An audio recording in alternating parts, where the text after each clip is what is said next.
No. Ndakabona kama kakomana kaitaura nevanhu vake. Zvikanzi kana election yegore rinouya tikasowina kuinda muState House tinoita mhere.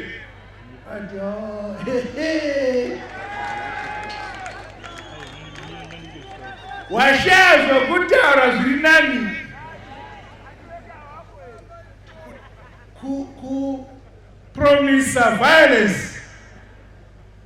Kupromisa violence hakono kuti warhiwa.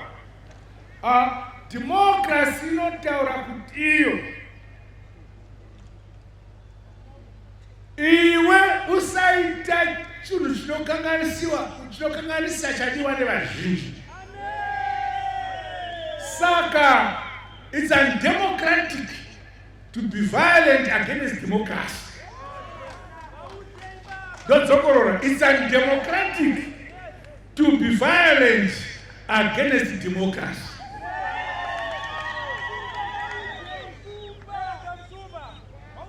In spite of this empty threat, we continue to focus in building our nation brick upon brick, stone upon stone. Ibhe pamsoro perimwe, ibhe pamsoro perimwe. Ndokuvaka kwatinoita nyika yedu.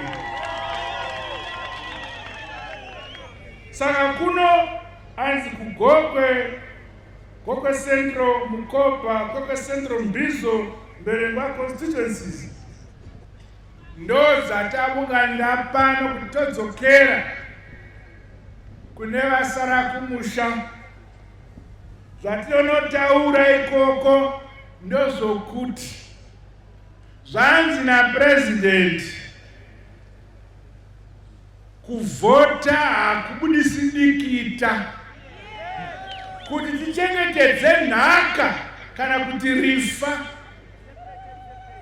renyika ino.